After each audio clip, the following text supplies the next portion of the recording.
Hello and welcome to another video which is going to get you the top grades. Now the quick answer to this question is always do the theme question rather than the character question if you can. And if you are doing the character question, actually answer it with a theme. Let me explain.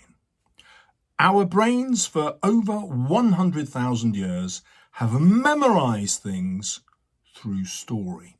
Before the invention of writing, human beings transmitted information from one generation to the next through memory, through story. Our brains are hardwired to love stories. And what makes stories work? The characters. And so when we think about characters, we naturally think of them as real people. Now this is a terrible idea in a literature exam because the examiners are obsessed with this word, the construct. What they mean by that is that authors have constructed, built up a character to represent the author's ideas. The ideas about what? About the theme. So when an author creates a character, they're not really trying to create a real person. They're creating the illusion of a real person for a purpose, to get across that idea about the themes. So what does this mean?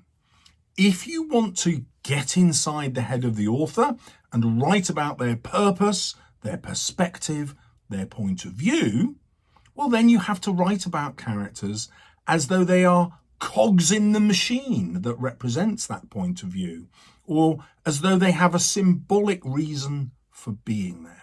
So, for example, if we take Macbeth, you can see that Macbeth isn't just there to be a human being. He's there to represent kingship. He's there to represent ambition. He's there to represent the martial society, a society based on violence and war. Lady Macbeth, on the other hand, isn't there just to represent the individual woman. Lady Macbeth, she's supposed to represent the idea of motherhood, again the idea of ambition. What happens in a patriarchal society when women are denied power? So she then becomes a patriarchal woman. She's there to explore this Christian idea of original sin and how Eve, as in Adam and Eve, was the worst transgressor, the worst sinner, because she was first tempted by the fruit from the tree of knowledge of good and evil, by the serpent, and therefore her sin was deemed, judged to be worse than Adam's, which is why she's seen as that fiend-like queen at the end, whereas Macbeth is just dismissed as a butcher. She is a traitor to her sex. Now, you don't get those ideas just by considering the characters in themselves and what motivates them. You have to ask yourself, what is the author up to and how is he or she motivated when they're acting, constructing on this character? This works just as well with the poems. So imagine you're studying My Last Duchess and you have to consider this Duke character who's had his wife assassinated. Now you can talk about his motivation for doing that and treat him as a character. But once you start treating him as a construct, we're looking at the themes. Why is Browning writing about this aristocratic male who lived 400 years before Browning did? Well, he's trying to show that the aristocracy, the ruling class who are nobles by birth and who have inherited power, they haven't been voted there like we have a democracy now, these nobles have inherited power and they are inherently abusive. They assume that their wealth and power gives them the right to do anything they want. And Browning is using this relationship of the Duke with his wife as a symbol to show that, yes, history has changed in many, many ways, but our relationship with power hasn't.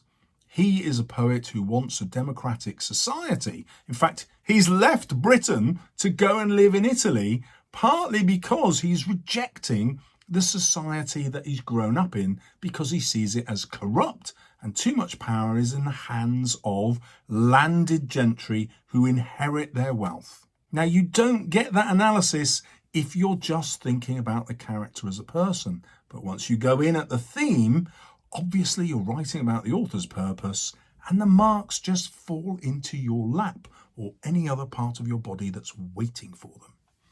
Perhaps the text that's easiest to demonstrate this to you is A Christmas Carol, because in that text, none of the characters are designed to be realistic. They're all obviously much more symbolic. Now, clearly, we can pick on the ghosts. They're not real, are they? So they must be symbolic to illustrate particular themes.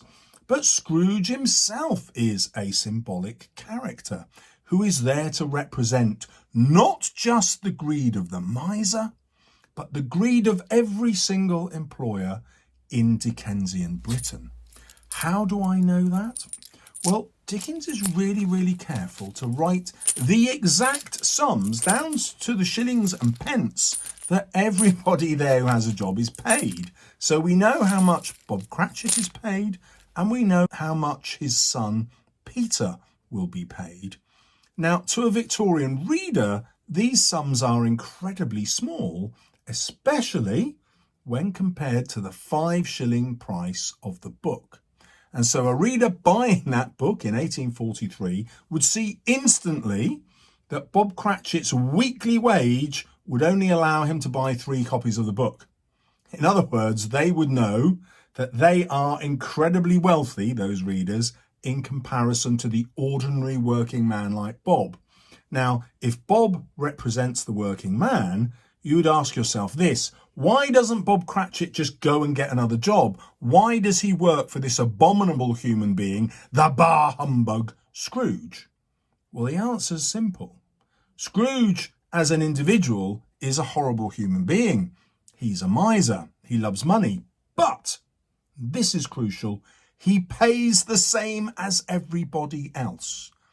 Okay, so with his own money, yes, he's incredibly tight, but he still pays Bob Cratchit what Bob Cratchit would earn anywhere else. And so Dickens' wider point is, listen, you've got this little Christmas tale where I'm telling you about the reformation of this odious character, Scrooge, but step back a bit and realise that you, dear reader, are behaving exactly like Scrooge to your employees. Are you paying them more than 15 shillings a week? I don't think so. Now, every single reader at that time would have employed maids of all work. They probably would have had several servants in the house, most of the people who could afford that book. Now, all of those servants were paid by the reader, or at least the husband, the father in the house. Now, he then has to justify to himself how Scrooge is such an immoral character, and he, the reader, the employer, is a moral character, if he's actually paying wages which are totally in line with how much Scrooge would be paying his employee. In other words, they have to look into their own actions and realizing that they are failing society by failing their fellow human beings.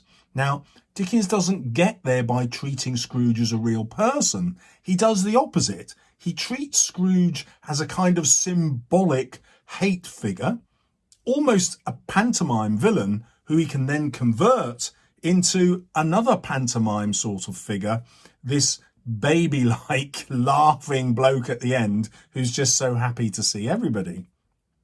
Definitely not realistic, but that's the point. He's trying to get the reader to think about reality. Whose reality? The reader's. Like, he's asking the reader, are you a villain or a hero? It's obvious in what you pay your serving staff at home that you're a villain. Change your ways. A servant is not just for Christmas. Now, hopefully you've got a flavour there of how easy it is to get into the top grades once you start thinking about the author's intentions.